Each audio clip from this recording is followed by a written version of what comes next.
बच्चों, आज की इस वीडियो में हम देखेंगे figure of speech. Figure of speech का मतलब क्या होता है? फिगर ऑफ स्पीच का मतलब होता है अलंकार। जिस भी सेंटेंस को कुछ वर्ड लगाकर उसको और भी इम्प्रेसिव बनाना हो तो हम अलंकार यूज करते हैं, फिगर ऑफ स्पीच यूज करते हैं। और इसके बहुत सारे अलग अलग टाइप्स होते हैं जिन्हें आपको समझना चाहिए। तो आज की इस वीडियो में हम देखेंगे सिमिली और मेटाफर। इन दोनों के बीच में अगर आप सिमिली को समझ गए तो आपको खुद ब खुद आपको मेटाफर अपने आप ही समझ आ जाएगा। तो चलिए बात कर लेते हैं सिमिली की। सिमिली आपको अगर सेंटेंस में कभी भी इंग्लिश सेंटेंस में अगर आपको कहीं लाइक या फिर एज दिखाई दे तो वो सिमिली है। फिगर ऑफ स्पीच में एक सिमिली एक टाइप है उसका। जैसे आप सिमिली की एक डेफिनेशन देखते हैं, a word phrase that compares something to something else using the word like or as. But for example, face like a mask या फिर वाइट एज स्नो। जैसे सिमिली क्या होता है, कोई भी सेंटेंस में, हिंदी सेंटेंस में हम किसी एक चीज को दूसरे चीज के जैसे कंपेयर करते हैं कि इसके जैसा ये, उसके जैसा वो। तो के जैसा आपको सिमिली में, हिंदी में आपको कभी भी कंपैरिजन अगर आपको बताया जाए तो वो एक फिगर ऑफ स्पीच का एक सिमिली एक पार्ट है। और इंग्लिश में कभी भी, इंग्लिश सेंटेंस में आपको हमेशा लाइक या फिर एज देखने को मिलेगा। चलिए देख लेते हैं एग्जाम्पल्स। जैसे सिमिली के जैसा एग्जाम्पल देखते हैं। सबसे पहले मैं आपको ये बता दूं कि सिमिली, इसे हम हिंदी में बोलते हैं उपमा अलंकार। उपमा अलंकार। जैसे अब इसे पहचानेंगे कैसे? जिंदगी सपने जैसी है।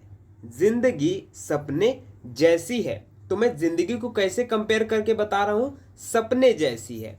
तो इसे हम बोलेंगे life is like a dream. Life is like a dream. देखिए इस सेंटेंस में लाइक आया है तो मतलब ये सिमिली है। कोयले के जैसा काला। कोयले के जैसा काला। अब कोयला तो काला होता ही है, लेकिन मैं कैसे बता रहा हूं कोयले के जैसा काला? तो हम इसे इंग्लिश में बोलते हैं as black as coal. As black as कोल।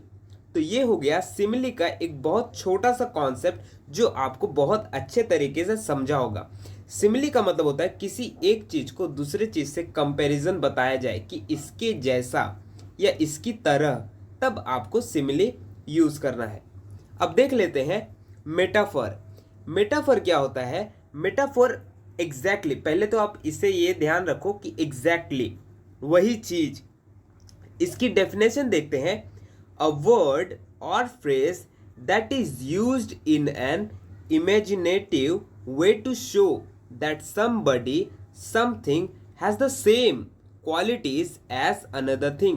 मतलब किसी भी हिंदी सेंटेंस में या इंग्लिश सेंटेंस में आपको ये बताने की कोशिश किया जाए कि जो जिस चीज के बारे में बता रहा हूं, और कंपेयर करके भी बताऊंगा, लेकिन मैं एग्जैक्टली वही चीज उसको बता रहा हूं। जैसे आपको एग्जाम्पल के थ्रू बहुत अच्छे तरीके से समझेंगे।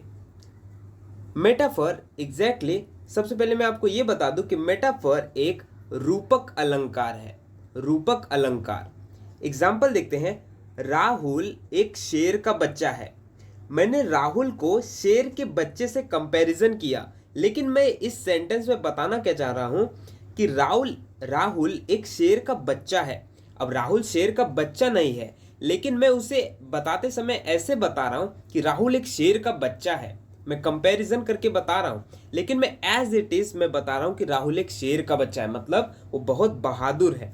तो इसे हम बोलेंगे Rahul is a son of lion.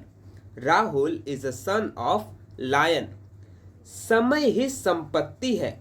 अब मैं समय को, समय देखो, टाइम पैसा तो नहीं है, लेकिन बोला जाता है ऐसे कि समय ही संपत्ति है। टाइम को किससे कंपैरिजन मैंने किया? मनी से। तो मैं डायरेक्ट एज इट इज, मैं सीधा सीधा मैं बता दे रहा हूं कि समय ही संपत्ति है। के जैसा या की तरह मैं ऐसा नहीं बता रहा हूं। Time is money. Time is money. तो मैंने आपको पहले क्या बताया था कि अगर आपने सिमिली को समझ लिया तो मेटाफर आपको अपने आप ही समझ आ जाएगा। सिमिली में हमने देखा कि जैसा या की तरह मैं बताना चाह रहा हूं, मतलब मैं वहां भी कंपैरिजन कर रहा हूं एक चीज को दूसरे चीज से, लेकिन के जैसा बता रहा हूं। लेकिन मेटाफर में क्या, मैं के जैसा या की तरह मैं नहीं बता रहा हूं, मैं एज इट इज वही का वही बता रहा हूं, भले वो कोई भी हो। तो ये है दोनों में एक अंतर। अब आप लोगों के लिए एक क्विज है, तुम सुनील जैसे दिखते हो। तुम सुनील जैसे दिखते हो, इसे आपको इंग्लिश में ट्रांसलेट भी करना है और साथ में ये कौन सा फिगर ऑफ स्पीच है आपको ये कमेंट में बताना है।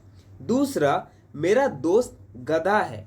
मेरा दोस्त गधा है, इसे भी आपको ट्रांसलेट करना है और ये कौन सा फिगर ऑफ स्पीच है ये भी आपको कमेंट बॉक्स में बताना है। तो आई होप आपको आज की इस वीडियो में सिमिली और मेटाफर ये दो कॉन्सेप्ट बहुत अच्छे तरीके से समझे होंगे। So if you want to learn and speak English fluently, so please do subscribe to my channel and watch my all videos.